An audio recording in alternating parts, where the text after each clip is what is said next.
वो हमेशा सच बोलते हैं और जहाँ जहाँ न्याय देखते हैं वो हमेशा अन्याय के खिलाफ लड़ते हैं।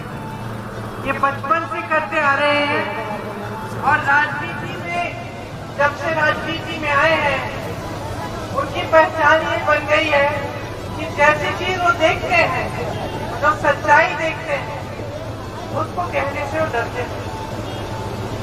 तो आज जो देश में सच्चाई है वो क्या है, ये आपको समझना भी आपके लिए भी बहुत महत्वपूर्ण है। क्योंकि आप टीवी खोलते हैं तो आप टीवी में देखते हैं बड़ी बड़ी बातें, बहुत बड़े बड़े इश्तिहार, बड़ी बड़ी होर्डिंग देखते हैं। आपको बताया जाता है कि देश कितनी तेजी से आगे बढ़ रहा है, बताया जाता है ना, अर्थव्यवस्था बड़ी मजबूत हो गई है, कि जितनी मजबूत आज है उतनी कभी नहीं हुई है। आपको बताया जाता है कि मोदी सरकार में जितना काम हुआ है तो देश में कभी पहले इतना काम देखते हैं ना, और रोज रोज यही दिखाया जाता है। तो समझने की क्या बात है, समझने की सबसे पहली बात यह है कि जितने भी टीवी के चैनल हैं वो सब बड़े बड़े खरबपतियों, बड़े बड़े खरबपतियों के हैं। और कौन है ये खरबपति?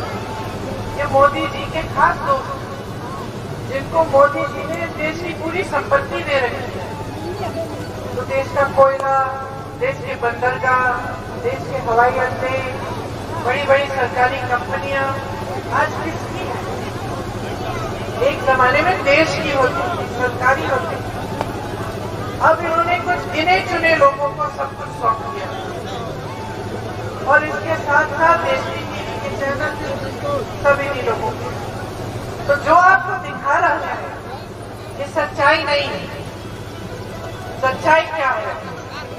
सच्चाई आप जी रहे हैं। आपके जीवन में क्या तरक्की आई है 10 सालों में? पहले यहाँ बैठी हैं, दुकान जाती हूँ तो खरीद पाती हो जो भी चाहते हैं। महंगाई इतनी है कि क्या खरीद पाती हो? तेल, दाल, खाद, सब्जी सब कुछ महंगा है, कुछ सस्ता नहीं। चीनी तो मिल ही नहीं रही है, मिट्टी का तेल नहीं मिल रहा है ना?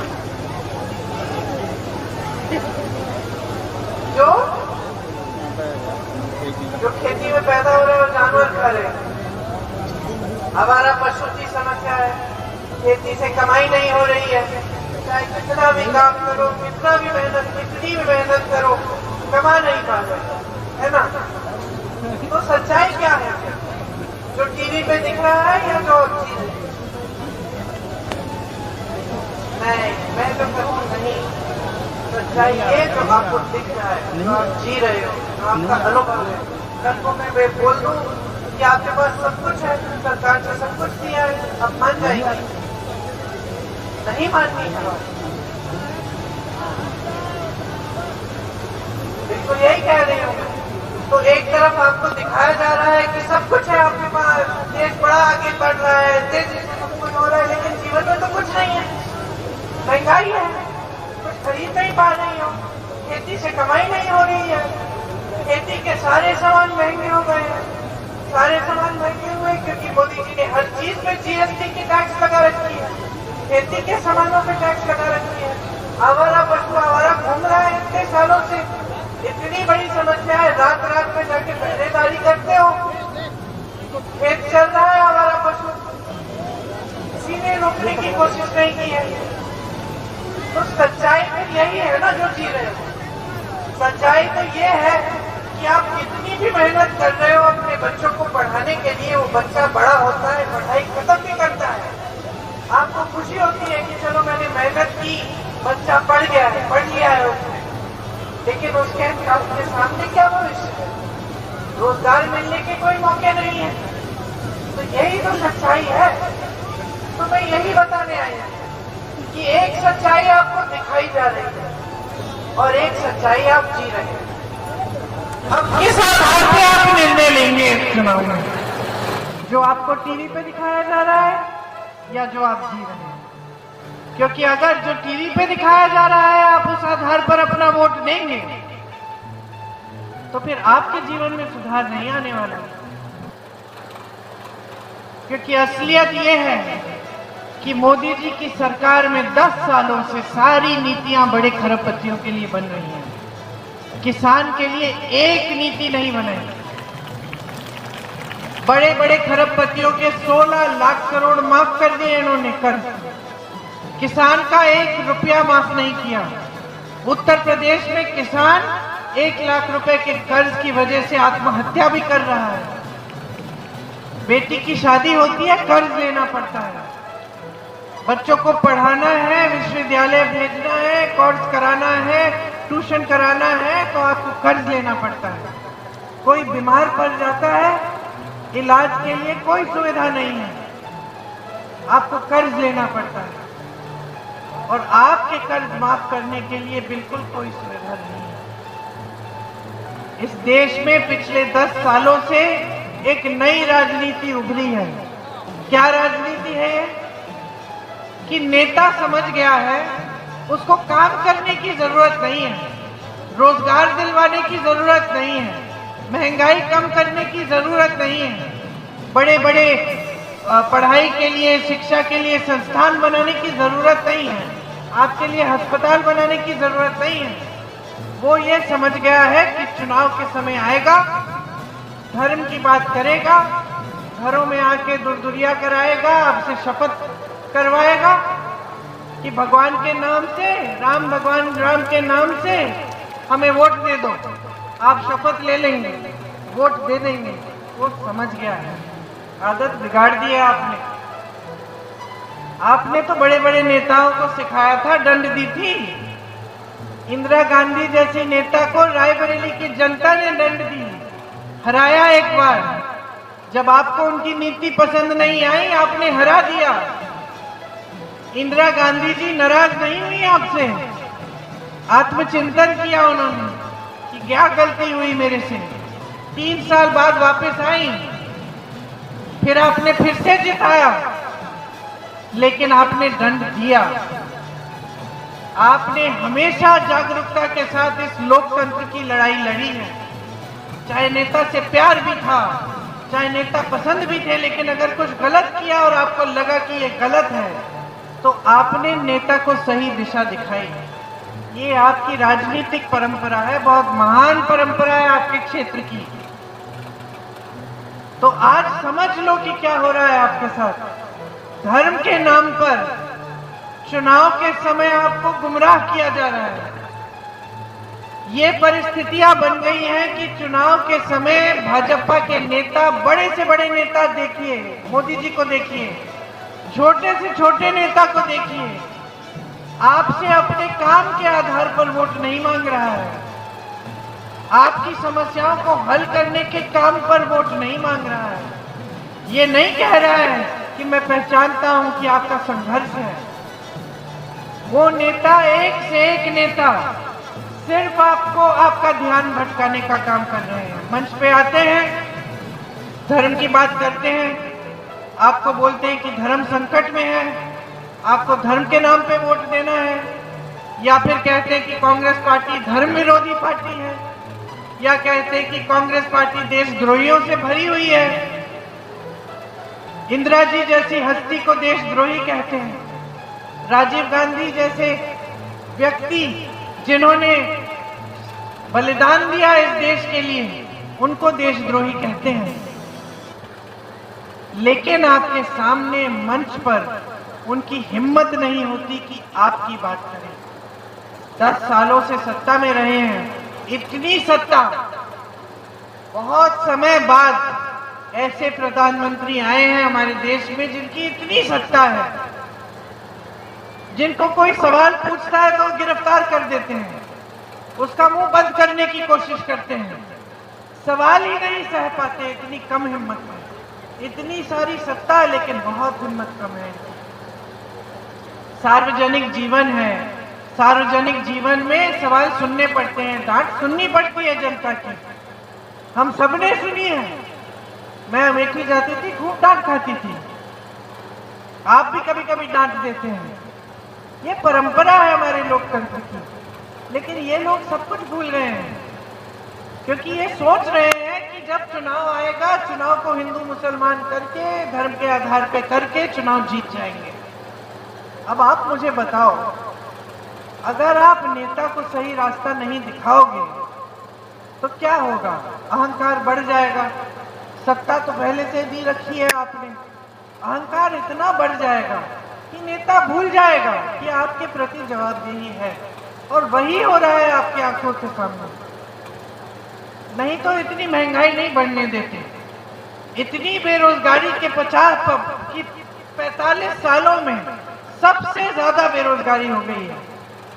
70 करोड़ लोग बेरोजगार हैं देश में, 30 लाख पद खाली पड़े हुए हैं। आप अपने बच्चों को पढ़ाते लिखाते किस लिए हो? ताकि वो कोई सपना देखें अपने भविष्य को बनाने का। ये लोग कैसी स्कीम लाते हैं? अग्निवीर जैसी स्कीम लाते हैं। अच्छी खासी सेना में नौकरी मिल जाती थी, स्थायी नौकरी थी, बाद में सुरक्षा होती थी, पेंशन की देखभाल होगा पूरे परिवार का। आज 4 साल की नौकरी कर दी इन्होंने, 4 साल बाद नौजवान घर वापस आ जाएगा सेना में भर्ती होके और फिर से बेरोजगार हो जाएगा। तो कैसी स्कीमें हैं ये, और किसके लाभ की स्कीमें हैं? आपके लाभ की तो है नहीं। तो जिन मुश्किलों से आप गुजर रहे हैं, इनकी कोई सुनवाई नहीं हो रही है इस सरकार में। आप देखिए, आवारा पशु की बात आपने कही, छत्तीसगढ़ में ये समस्या थी। छत्तीसगढ़ में कांग्रेस की सरकार रही। क्या किया सरकार ने? गौशालाओं को मजबूत कर दिया, इतना मजबूत किया, इतनी अच्छी गौशालाएं बनाई कि जो मेरी बहनें, छत्तीसगढ़ की जो बहनें वहां काम करने लगी, उनको 60-70 हजार रुपए की आमदनी उनकी हो गई। दूध अब मिलता था जानवरों से, तो दूध गांव में बेचा जाता था, उसमें से खोया, बर्फी, ये सब चीजें बन रही हैं। सरकार ने गोबर को खरीदने का काम किया, कहा कि हम गोबर खरीदेंगे ताकि जनता जानवरों की देखभाल करे, जानवर आमदनी लाए। गोबर का गोबर गैस बना के गांव में दिया। इतने सारे काम किए इस समस्या को दूर करने के लिए। छत्तीसगढ़ में आवारा पशु की समस्या दूर हुई और गौठान इस तरह के बढ़िया बने कि आपको रोजगार मिला, आपकी समस्या भी दूर हो गई, अच्छी अच्छी चीजें भी वहां से मिलने लग गई। तो अगर नियत ठीक होती है तो कोई भी समस्या हो जिससे गरीब जनता, किसान जूझ रहा है, सरकार उसको सुलझा सकती है। बेरोजगारी अगर इतनी बढ़ गई है तो क्यों बढ़ी है? क्योंकि जहां से रोजगार मिलते थे वो सारे साधन खत्म हो गए हैं। बड़ी बड़ी सरकारी कंपनियां, स्थायी रोजगार मिलता था, अब नहीं मिलता।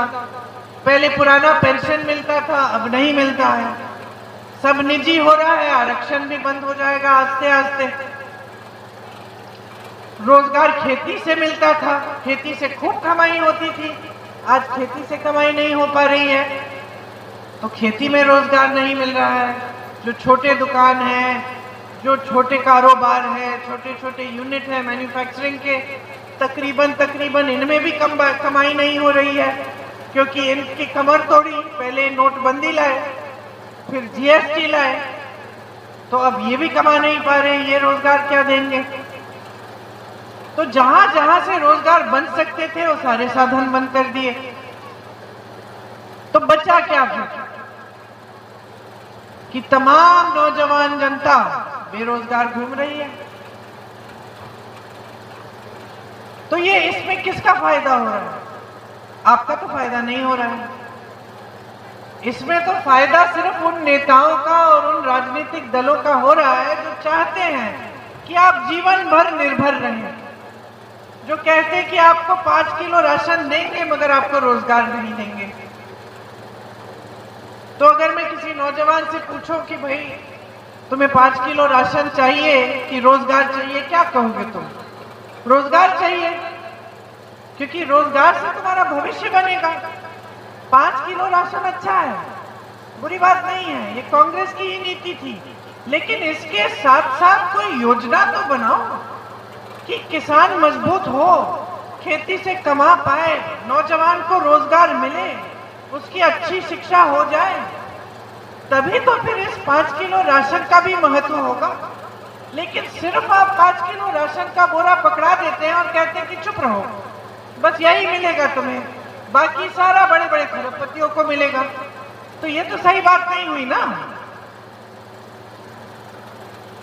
तो कांग्रेस पार्टी की नीतियों को सुनो। मेरी बहनें बैठी हैं, सबसे ज्यादा बोझ उठाती है वो समाज का, परिवार का भी। आप खेती में काम करती हो तो घर आके क्या लेट जाती हो, आराम करती हो? नहीं ना, घर आके खाना पकाती हो, बच्चों को देखती हो सबने खाना खाया है, जिसको पढ़ाई करनी है वो पढ़ाई कर रहा है कि नहीं। और यही सिर्फ आपकी बात नहीं है, ये मैं यहाँ पे काम कर रही हूँ, प्रचार कर रही हूँ, मैं भी पता करूंगी रात को कि किसने खाना खाया नहीं खाया, बेटी कम खा रही है क्यों, बेटे से पूछूंगी काम से आए हो खाना खाया है ना। हम सब करते हैं। और आपके बोझ तो बहुत ही भारी है, बहुत ही ज्यादा। महंगाई का बोझ भी आप उठा रही हो। जिस दिन मजदूरी नहीं मिलती और किसी को भूखा सोना पड़ता है, कौन सोता है भूखा? आप सोती हैं। पहले बच्चों को खिलाएंगी, पति को खिलाएंगी, उसके बाद सोएंगी ना। तो आपकी कहीं सुनवाई हो रही है? कोई पहचान रहा है कि मेरी बहनें कितनी मेहनत कर रही हैं? कोई नहीं पहचान रहा है। जहां जहां कांग्रेस की सरकारें हैं, हम पहचान रहे हैं इस बात को। तो जहां जहां कांग्रेस की सरकारें हैं, आज के दिन गरीब परिवारों में जो सबसे बड़ी महिला है उसको, उसके खाते में हर महीने पैसे डाले जा रहे हैं, सरकार डालती है। क्योंकि हम कह रहे हैं कि ये जो घर पे भी तुम काम कर रही हो, इसके लिए तुम्हें कुछ मिलना चाहिए, ताकि तुम्हारी भी थोड़ी सी बचत हो पाए, तुम अपने लिए कुछ खरीद पाओ, परिवार में मदद दे पाओ। तो हम कह रहे हैं कि अगर केंद्र में हमारी सरकार आएगी तो हर महीने गरीब परिवारों में जो सबसे बड़ी महिला है उसके लिए हम खाता खुलवाएंगे और हर महीने उसके खाते में 8,500 रुपए हम डलवाएंगे। एक साल में 1 लाख रुपए उस महिला के खाते में चले जाएंगे हर साल। ये क्योंकि हम पहचान रहे हैं कि आप घर पे भी मेहनत कर रही हो, मुश्किलों से भरा है आपका जीवन, इसीलिए हम चाहते हैं कि जो आपका पैसा है, देश की संपत्ति है, वो आपके जेब में जाए। किसान भाइयों के लिए, आपके कर्ज माफी के लिए हम एक स्थायी आयोग बनाएंगे, ताकि जब आपको संकट होती है, कर्ज लिया है, चुका नहीं पा रहे हो, उस आयोग में जा सकते हो, मदद मिलेगी। आज आपको न्यूनतम समर्थन मूल्य नहीं मिलता, बड़ा आंदोलन हुआ था, किसान आंदोलन किए, दिल्ली में सारे बैठे रहे, महीनों के लिए 600 किसान शहीद हुए, मोदी जी पूछने तक नहीं गए, पूछने तक नहीं गए कि समस्या क्या है। हम कह रहे हैं कि ये जो न्यूनतम समर्थन मूल्य है, हम कानून बनाएंगे, कानून बनाएंगे कि ये आपका अधिकार बनेगा कि कोई भी सरकार आए, आपको न्यूनतम समर्थन मूल्य देना ही पड़ेगा। हम आपके लिए कई नीतियां लाए हैं जिससे आपके जीवन में सुधार आए। हम कह रहे हैं कि आज खेती के हर सामान पर जीएसटी लगता है, हर सामान महंगा हो गया है, कुछ सस्ता नहीं मिलता। कांग्रेस पार्टी की सरकार आएगी तो जितने भी खेती के सामान हैं, इस पे से जीएसटी हम हटाएंगे, जीएसटी मुक्त हो जाएंगे ये सामान। इससे महंगाई कम होगी, खेती से कमाई होनी शुरू होगी। खेती में आज कमा नहीं पा रहे हो, जो आयात निर्यात की नीति है उसको सही करेंगे। इन्होंने क्या नीति बनाई है, मैं आपको एक उदाहरण देती हूँ। हिमाचल में सेब के किसान हैं, सेब उगाते हैं, देश दुनिया में मशहूर था हिमाचल का सेब। इन्होंने क्या किया, सारे कोल्ड स्टोरेज अपने बड़े बड़े खरबपतियों को दे दी। तो कोल्ड स्टोरेज बड़े खरबपति के हैं, तो क्या करते हैं, सबका सेब खरीद के उसमें डाल देते हैं। जब जी चाहे, जब मन चाहे तो तय करते हैं कि इसका रेट क्या होगा, और जब मन चाहे तो उसको बेचेंगे, जब मन चाहे तो बेचना बंद। तो किसान उस बड़े खरबपति पे निर्भर हो गया है। और ऊपर से सरकार ने ये नीति बनाई कि जब बाहर से सेब लाया जाएगा, उसका आयात होगा, तो सेब पर जो टैक्स लगेगा, जो बाहर से सेब आएगा उस पर कम टैक्स लगेगा। इसका मतलब है कि जो ग्राहक जाएगा सेब खरीदने, तो देसी सेब महंगा होगा और विदेशी सेब कम महंगा होगा, सस्ता होगा।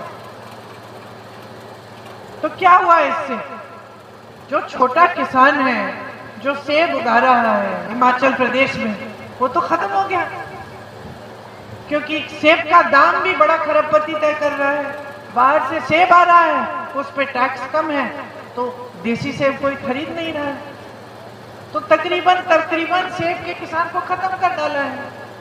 और ऐसी नीतियां हर स्तर पर लाए हैं ये लोग, जो सिर्फ बड़े बड़े खरबपतियों के लिए बन रही हैं।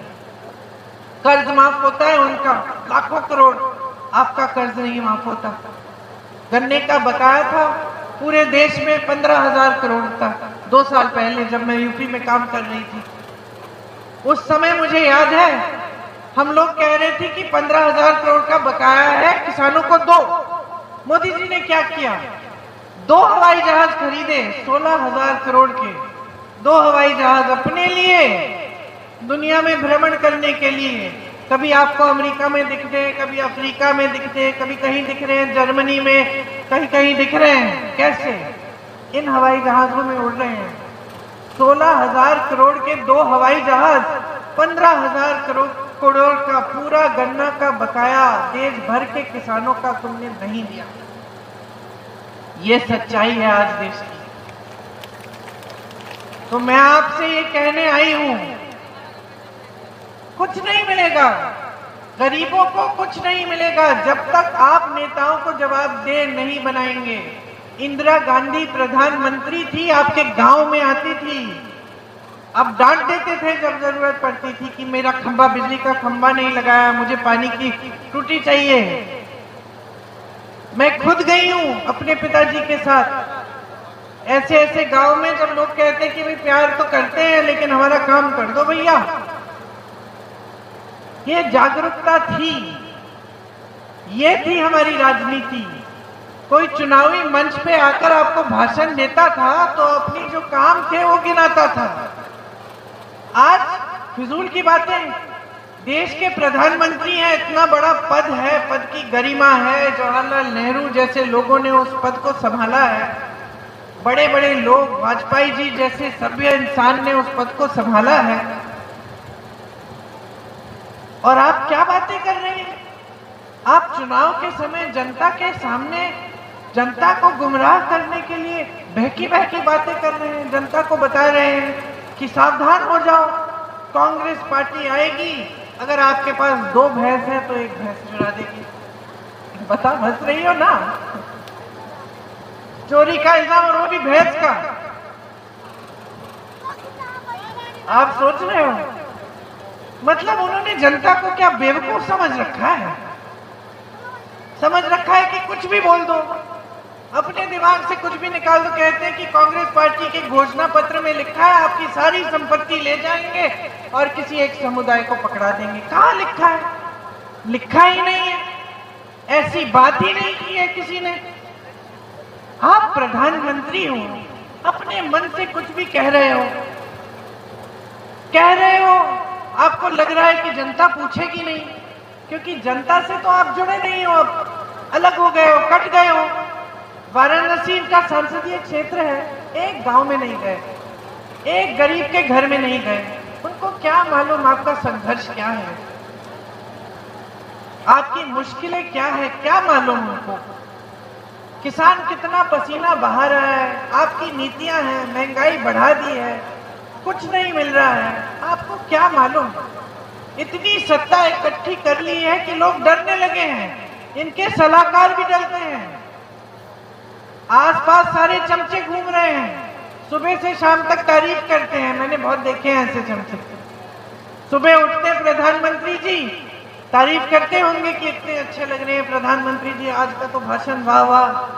तो बेचारे प्रधानमंत्री जी भी बहक गए हैं, उनको खुद पता नहीं चल रहा कि जनता सुनना क्या चाहती है।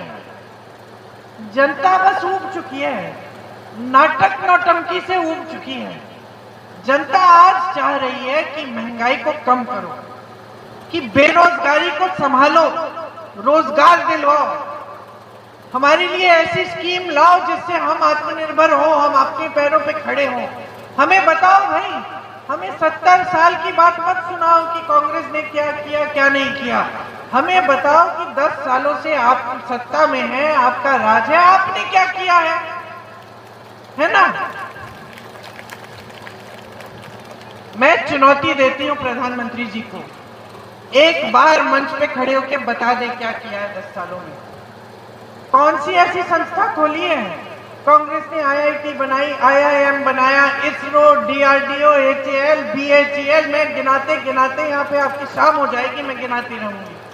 और आपने क्षेत्र में देखा है, एम्स कौन लाया, आईटीआई कौन लाया, डिजाइन इंस्टीट्यूट कौन लाया, रेल कोच कौन लाया, एनटीपीसी कौन लाया। धन्यवाद। अमेठी में बीएचईएल, एचएएल, फुर्सतगंज का हवाई अड्डा कौन लाया ये सब? और ये क्या लाया, क्या लाया? समाज में फूट फैलाई, बस उससे उन्हीं का फायदा हुआ। आपके लड़ने झगड़ने से फायदा तो इन्हीं का हुआ है, आपका तो कोई फायदा नहीं हुआ। तो ये सब बातें समझने लायक हैं, क्योंकि आप वोट देने जा रहे हो, फिर से इनके नेता आएंगे, फिर से बहकी बहकी बातें, ध्यान भटकाना, ऐसी ऐसी बातें जिससे आपको डराएंगे धमकाएंगे। तो आपको निर्णय लेना है अपने लिए, आपका भविष्य कहां से बनेगा। मैं तो कहती हूं, मैं कह रही हूं इसलिए मत मानो, पता करो कि भाई कर्नाटका में सचमुच कांग्रेस पार्टी ऐसी नीति लाई है, तेलंगाना में पता करो क्या सच है कि महिलाओं के खातों में पैसे डल रहे हैं। पता करो, अपने लिए अपनी जानकारी लो। कांग्रेस के कार्यकर्ता जो है इनसे पूछो, हम जानना चाहते हैं, दिखाओ भाई, प्रमाण दिखाओ। कुछ कह रहे हो कि गारंटी दोगे, इसका प्रमाण क्या है? कहीं देख के दिखाई है आपने? तो अपने लिए पूरी जानकारी लो, जागरूक बनो, अपने भविष्य को अपने हाथों में लो। आज जो दिशा है राजनीति की देश में, वो सही दिशा में नहीं जा रही है। आपको इसको दिशा दिखानी है, नेताओं को समझाना है कि सबसे पहले आपकी समस्याओं को दूर करें, आपके लिए सेवा करें, आपके लिए समर्पित हो, तब आपका वोट मिलेगा। तो यही सब कहने के लिए मैं यहां आई हूं। मेरे भाई जो हैं उनको सच बोलने की आदत है, मैं बता चुकी हूं। न्याय की लड़ाई लड़ते हैं, 4000 किलोमीटर चले, देश के एक कोने से दूसरे कोने पैदल चले, आप सबके बीच आए, आपकी समस्याएं सुनी। माता जी ने 20 सालों के लिए आपके लिए आपकी सेवा की, उनसे पहले दादी जी ने की।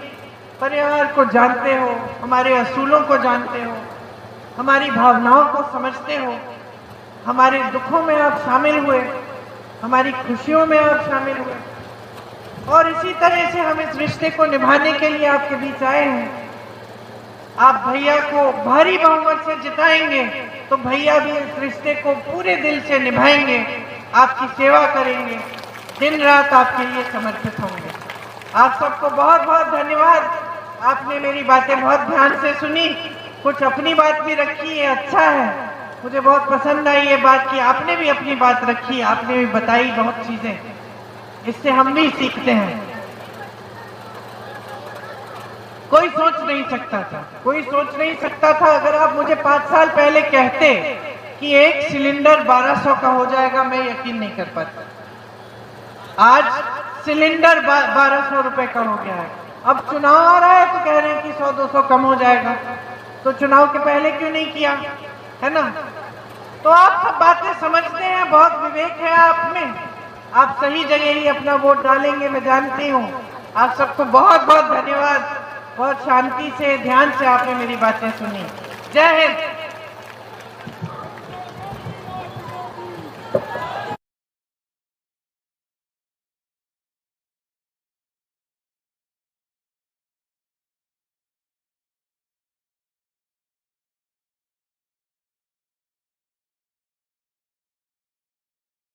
इन्होंने आपकी सेवा की, ये आपके सांसद थे, आपकी सेवा की, इन्होंने भी आपकी सेवा की, अब ये आपकी सेवा करेंगे और मैं तो हमेशा हूँ। धन्यवाद।